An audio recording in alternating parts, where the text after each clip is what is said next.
आप सभी को मेरा नमस्कार। आज मैं आप सभी के समक्ष पौष मास की अमावस्या की कथा प्रस्तुत कर रही हूँ। अमावस्या को दान पुण्य करने से जीवन में कभी धन की कमी नहीं रहती। अमावस्या पर भूखों को भोजन करवाने से निरोगी काया की प्राप्ति होती है। इस दिन गंगा स्नान का विशेष महत्व है। यदि आपके आसपास गंगा नदी ना हो तो गंगा जल की कुछ बूंदों को स्नान करते समय नहाने के पानी में डाल लें। अमावस्या पर सूर्योदय के समय भगवान सूर्य नारायण को जल अर्पित करने से दरिद्रता दूर हो जाती है। अमावस्या के दिन शिवलिंग पर जल चढ़ाकर ओम नमः शिवाय मंत्र का जाप करना चाहिए। अमावस्या के दिन पितरों को याद करके पितरी तर्पण करना चाहिए और पितरी तर्पण करने के बाद गाय को हरा चारा खिलाएं। इस दिन आटे की गोलियां बनाकर मछलियों को खिलानी चाहिए। ऐसा करने से पितृ प्रसन्न होते हैं और परिवार पर अपना आशीर्वाद बनाए रखते हैं। अमावस्या के दिन पीपल का पूजन करने से सौभाग्य में वृद्धि होती है। यदि आपको मानसिक रूप से परेशानी रहती है तो अमावस्या पर गाय को दही और चावल खिलाएं तथा तुलसी की परिक्रमा करें। अमावस्या के दिन किए जाने वाले दान धर्म का विशेष महत्व होता है। इस दिन देर तक नहीं सोना चाहिए। सुबह जल्दी उठकर स्नान आदि से निवृत्त होकर पूजा घर में घी का दीपक जलाएं। अमावस्या पर भूत प्रेत, पिशाच, निशाचर, जीव जंतु और दैत्यगण ज्यादा सक्रिय रहते हैं।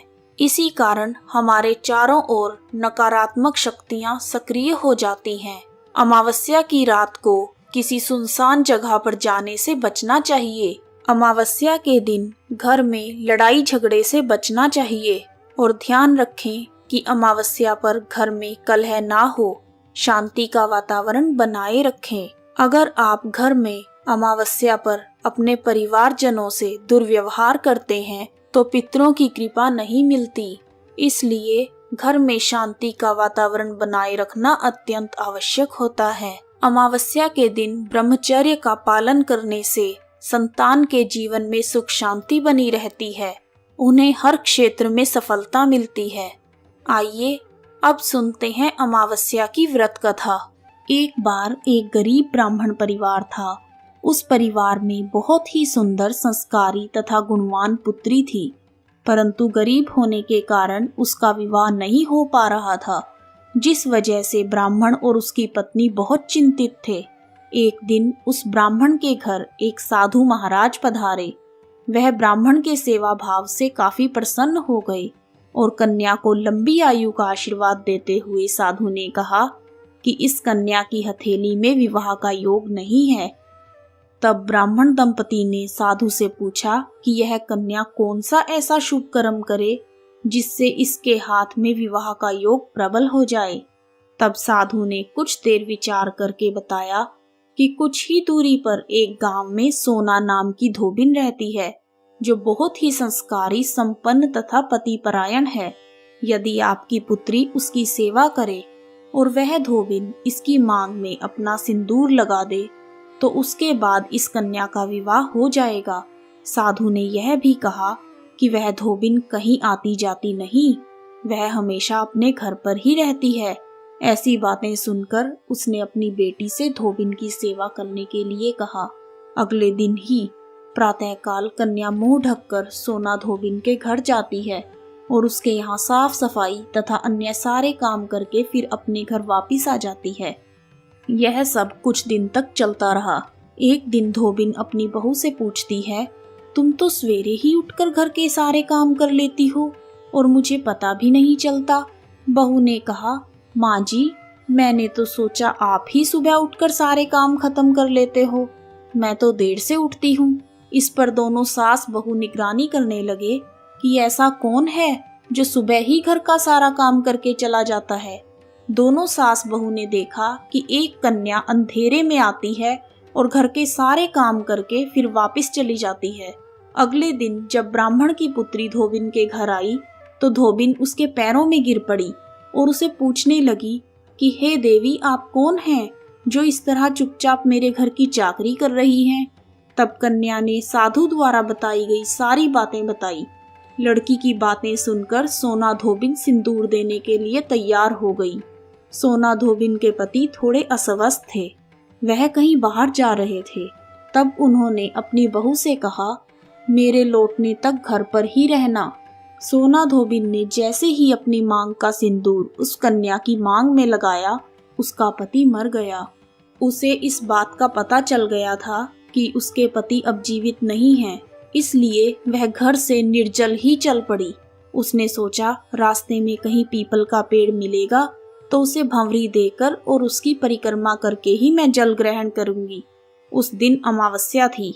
ब्राह्मण के घर से मिले हुए पकवान की जगह उसने ईंट के टुकड़ों से 108 बार भंवरी देकर पीपल के पेड़ की परिक्रमा की और उसके बाद जल ग्रहण किया। ऐसा करते ही उसके पति जीवित हो गए। इसलिए जो व्यक्ति हर अमावस्या के दिन भंवरी देता है, यानी भोजन की सामग्री दान करता है, उसके यहाँ सुख सौभाग्य में वृद्धि होती है। पीपल के पेड़ में त्रिदेवों का वास होता है।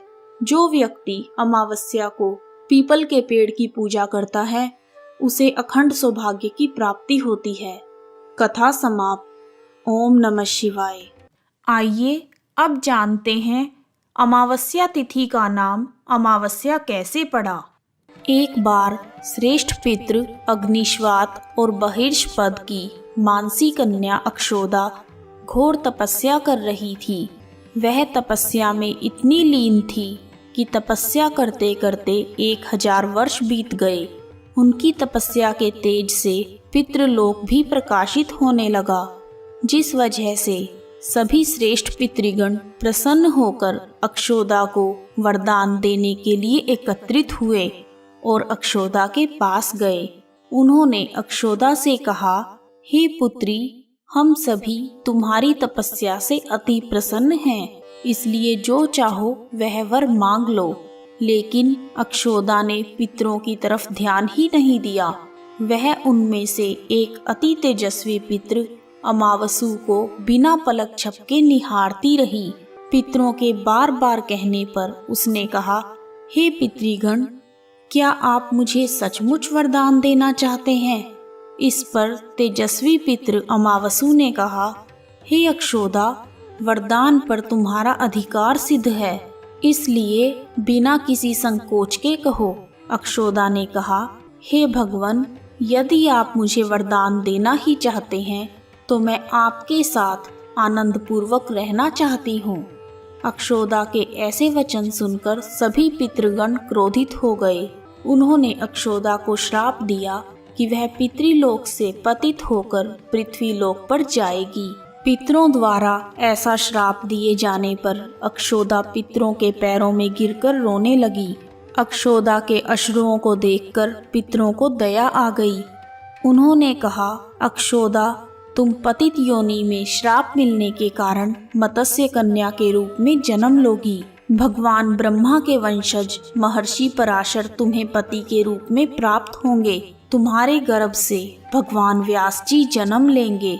उसके उपरांत अन्य दिव्य वंशों में जन्म लेते हुए तुम श्राप मुक्त होकर पुनः पितृलोक में वापिस आ जाओगी। पितरों के इस प्रकार कहे जाने पर अक्षोदा शांत हो गई। अपने रूप एवं सौंदर्य से अप्सराओं को भी लज्जित करने वाली अक्षोदा के प्रणय निवेदन को अस्वीकार किए जाने पर सभी पितरों ने पितृ अमावसु की प्रशंसा की और वरदान दिया, हे अमावसु, आपने अपने मन को भटकने नहीं दिया, इसलिए आज से यह पुण्यतिथि आपके नाम अमावसु के नाम से जानी जाएगी। ऐसा कोई भी प्राणी जो वर्ष भर में कभी भी श्राद्ध, तर्पण, दान आदि नहीं करता, अगर वह इस तिथि पर श्राद्ध करेगा तो उसे सभी तिथियों का पूर्ण फल प्राप्त होगा। तभी से इस तिथि का नाम अमावसु अर्थात अमावस्या हो गया और पितरों से वरदान मिलने के कारण अमावस्या को सर्व पितृ श्राद्ध के लिए सर्वश्रेष्ठ पुण्य और फलदायी माना जाने लगा। कथा समाप्त। कहानी सुनने वालों का भी भला और सुनाने वालों का भी भला। ओम नमः